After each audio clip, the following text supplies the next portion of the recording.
जी हाँ दोस्तों, भगवान सुनता है और सबकी सुनता है, बस कहने वाला दिल की गहराइयों से कहे तो।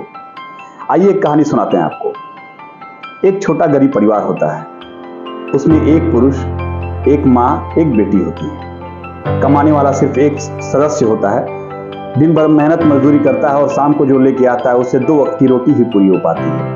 बेटी छोटी होती है, घर पे आते ही दौड़ते गले लग जाती है और अपने पापा से रोज नए नए फरमाइशें करती रहती है। बेचारा गरीब परिवार कुछ पूरा करता है, कुछ नहीं पूरा कर पाता है। जो नहीं पूरा कर पाता है उसके लिए उसे बहलाने फुसलाने के लिए उंगली पकड़ के घर से कुछ दूरी पर बाहर जाता है और आसमान की ऊंचाइयों की तरफ, पहाड़ियों की तरफ दिखा के कहता है कि वहां ऊपर वाला बैठा है, उससे अपनी बात कहो तो शायद हम सभी को ठीक करे, संपन्न करे। मैं सारी खुशियां तुम्हारी झोली में डाल दूंगा। अब उसी का आसरा है, ये कहता है और चला गया। लड़की ऐसे रोज सुनती है और भगवान से कहती है, उस ऊपर वाले से प्रार्थना करती है कि हमारा सब कुछ ठीक हो जाए, हमारे पापा को नौकरी मिल जाए और अच्छी अच्छी जो समस्याएं जीवन में आती हैं उसके लिए अच्छे अच्छे तरकीब से जो भी मांग सकती है वो मांगती है। भगवान ने उसकी सुन ली, क्योंकि बच्ची है और बच्चों का मन बड़ा ही कोमल और साफ सुथरा होता है। भगवान ने उसके सुन लिया और उसके पापा की नौकरी आर्मी में सिपाही के तौर पर हो गई। कुछ दिन काम चलता है, सारे धीरे धीरे सुख की सामग्री उसके पास उपस्थित होने लगती है। छोटी बच्ची के जीवन में ढेर सारी खुशियां और खिलौना एक साथ आने लगते हैं। पिता भी खुश होता है। तभी अचानक से देश में लड़ाई छिड़ जाती है। एक देश दूसरे देश के प्रति सारे सिपाहियों को एक साथ अलर्ट किया जाता है कि वो बॉर्डर पे चले आए। वो बॉर्डर पर जाते वक्त अपनी बेटी से मिलता है, आंखों में आंसू होते हैं। अपनी पत्नी से मिलता है और उसे बताता है कि लड़ाई लग चुकी है और मुझे जाना है।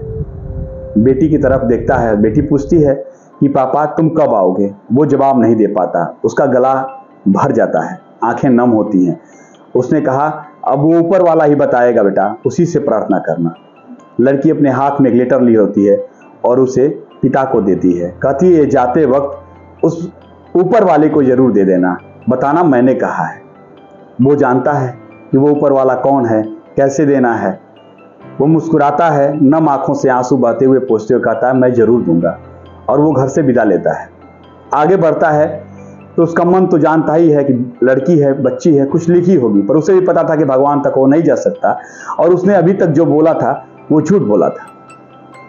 उसने उस लेटर के ऊपर पूरा पता घर का लिखता है और उसमें एक लाइन लिखता है कि मैंने तुमसे आज तक झूठ बोला था, ऊपर वाला है नहीं है मुझे नहीं पता, मैंने तुम्हें तसल्ली देने के लिए बात लिखी है और शायद ही मैं मिल पाऊं या वापस आऊं। ऐसा करके कुछ दूर घर के पास ही जो पोस्ट ऑफिस होती है वहां डाल देता है, चला जाता है। लड़ाई लगती है, दोनों तरफ के सैनिक मरते हैं और समाप्त पता न्यूज ये आती है कि युद्ध समाप्ति के बाद वहां कोई नहीं बचा। घर में दुख का माहौल फैल जाता है।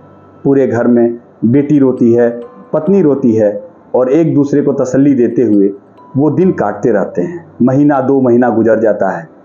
अचानक से एक दिन बच्ची बाहर खेलती है और देखती है कि एक दुबला पतला सा फटे पुराने कपड़ों में एक आदमी आके खड़ा है। वो देखते ही चिल्ला कर रोने लगती है कि अरे ये तो मेरे पापा हैं।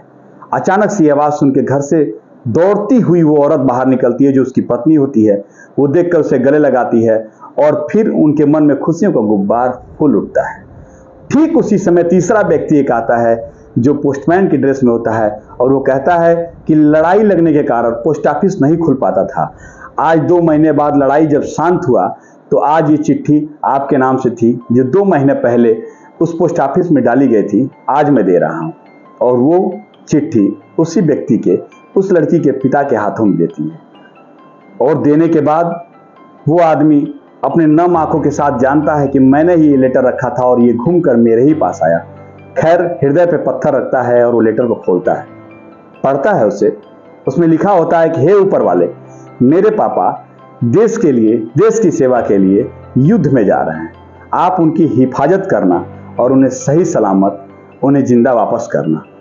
आपका बेटा, आपकी बाबू, धन्यवाद। ऐसे लिखकर लेटर बंद कर दी जाती है। वो आदमी पढ़ता है और जोरों से चिल्ला के रोता है और बेटी को गले लगाता है और कहता है कि उस भगवान ने मुझे फिर दोबारा भेज दिया। जी हाँ दोस्तों, अगर आप पूरे मन से उस भगवान से अपनी बात कहें, उस ऊपर वाले से अपनी बात कहें तो वो सुनता है।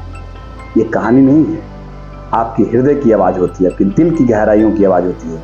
बस आप कहिए मन से, वो सुनने के लिए तैयार बैठा है। धन्यवाद।